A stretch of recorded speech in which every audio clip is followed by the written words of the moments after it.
Hi friends, welcome to நான் விரும்பும் சமையல். இன்றைக்கி நம்ம வீட்டிலையே திக்கான பன்னீர் கிரேவி எப்படி ரெடி பண்ணலான்னு சொல்லி பார்க்கலாமா? இதை இப்படி சாதத்தில் நம்ம வச்சு சாப்பிடும்போது டேஸ்ட்டு சூப்பராக இருக்கும். அது எப்படி பண்ணலான்னு சொல்லி பார்க்கலாம் வாங்க. ஃபஸ்ட் டைம் நம்ம சேனலில் பார்க்குறவங்க சப்ஸ்கிரைப் பண்ணுங்கள், லைக் பண்ணுங்கள், ஷேர் பண்ணுங்கள். இப்போ நான் ஒரு கடாய் ஸ்டவ்வில் வச்சுருக்கிறேன். சூடான உடனே நான் இப்போ அதில் ஆயில் விடுறேன். 1 ஸ்பூன் அளவு ஆயில் விட்டுருக்கிறேன். அதுக்கப்புறமா இது கூட ஒரு 2 கைப்பிடி அளவு தேங்காய் இதில் ஆட் பண்ணலாம். இந்த தேங்காய் கூட நான் பொடியாக கட் பண்ண இஞ்சி ஒரு துண்டு, அது அந்த மாதிரி பொடியாக கட் பண்ணி வச்சுருக்கிறேன். அதை இதில் ஆட் பண்ணலாம். அதுக்கப்புறமா ஒரு 4-5 வெள்ளைப்பூண்டு இதில் ஆட் பண்ணலாம். அதுக்கப்புறமா சோம்பு, பெருஞ்சீரகம் இதில் ஆட் பண்ணலாம். ஒரு 1/2 டீஸ்பூன் அளவு இதில் ஆட் பண்ணியிருக்கிறேன். அப்புறமா 2 ஏலக்காய் இதில் ஆட் பண்ணுறேன்.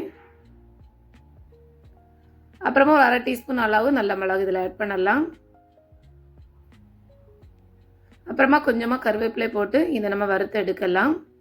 ரொம்ப கலர் சிவக்கணும்னு வேண்டாம், நமக்கு மீடியமாக வறுத்தா போதும்.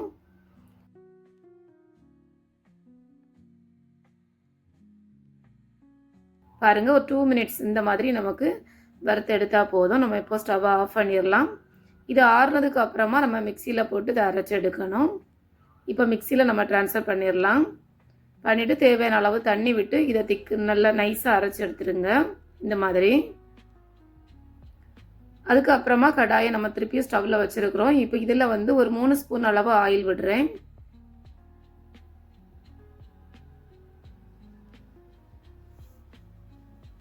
ஆயில் நல்லா ஹீட்டான உடனே நான் ஒரு 200 கிராம் அளவு பன்னீர் இந்த கியூப்ஸ் நான் எடுத்து வச்சுருக்கிறேன். அதை நம்ம இதில் ஆட் பண்ணலாம். ஆட் பண்ணிவிட்டு இந்த பன்னீர் கொஞ்சம் கோல்டன் கலர் வர்ற வரைக்கும் நம்ம இதை இந்த எண்ணெயில் ஃப்ரை பண்ணி எடுக்கலாம்.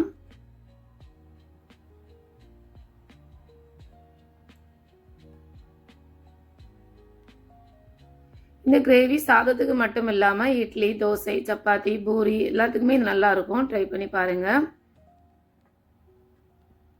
பாருங்கள், பன்னீர் இந்த மாதிரி கலர் சேஞ்ச் ஆகி வந்த உடனே நம்ம ஆயிலிருந்து அதை எடுத்துடலாம்.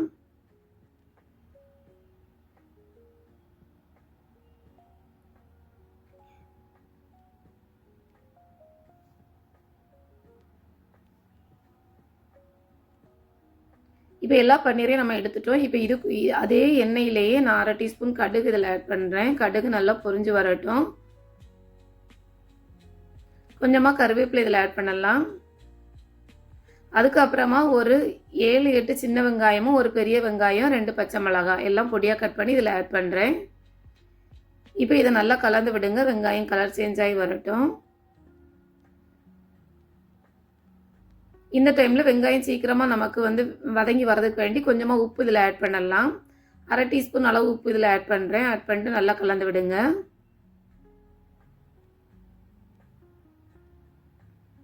இந்த மாதிரி வெங்காயம் கலர் சேஞ்ச் ஆகி வந்த உடனே ஒரு தக்காளி, அதுவும் பொடியாக கட் பண்ணி இதில் ஆட் பண்ணலாம்.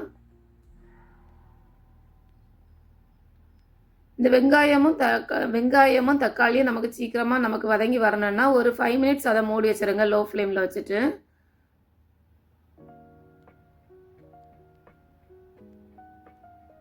அப்புறமா ஓப்பன் பண்ணி பார்த்தீங்கன்னா வெங்காயம், தக்காளி, பச்சை மிளகாய் எல்லாமே நல்லா வதங்கி வந்திருக்கும்.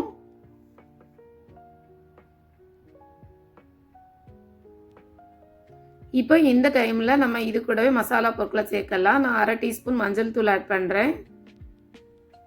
1/2 டீஸ்பூன் அளவு காஷ்மீரி சில்லி பவுடர் ஆட் பண்ணுறேன். அதே 1/2 டீஸ்பூன் அளவு தனி மிளகாய் தூள் காரத்துக்கு ஏற்ப நீங்கள் ஆட் பண்ணிக்கிடுங்க. அதுக்கப்புறமா மல்லித்தூள் 1 டீஸ்பூன் ஆட் பண்ணுறேன்.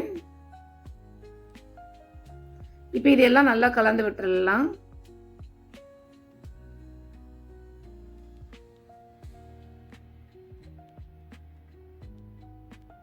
இப்போ நம்ம அரைச்சி வச்சுருக்குறோம்ல அந்த தேங்காய் பேஸ்ட், அதையும் நம்ம இதில் ஆட் பண்ணலாம்.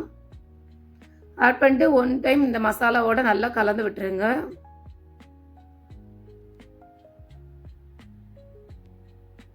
இப்படி கலந்து விட்டதுக்கு அப்புறமா அந்த மிக்ஸி ஜாரை கழுவி அந்த தண்ணியும் இது கூட ஆட் பண்ணலாம். அதுக்கப்புறமா உங்களுக்கு கிரேவிக்கு எவ்வளோ தண்ணி வேணுமோ அதுக்கேற்றப்பட்டு நீங்கள் இதில் ஆட் பண்ணிவிடுங்க.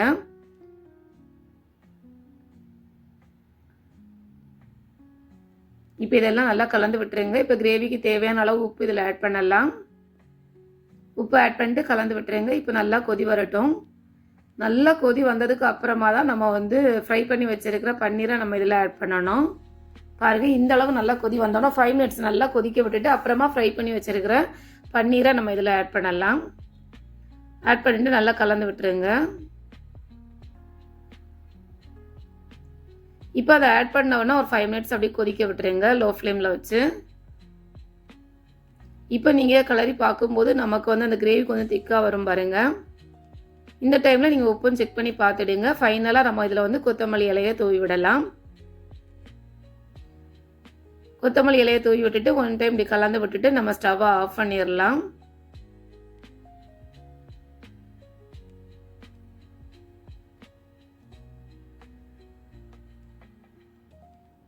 இப்போ நான் இதை இன்னொரு பவுலில் வந்து ட்ரான்ஸ்ஃபர் பண்ணுறேன் பாருங்கள். பாருங்கள், சூப்பராக சூடான பன்னீர் கிரேவி நம்ம வீட்டிலே நம்ம ரெடி பண்ணலாம் டேஸ்டியாட்டு. இது மாதிரி நீங்களும் செஞ்சு பாருங்கள். செஞ்சு பார்த்துட்டு கமெண்ட் பண்ணுங்கள்.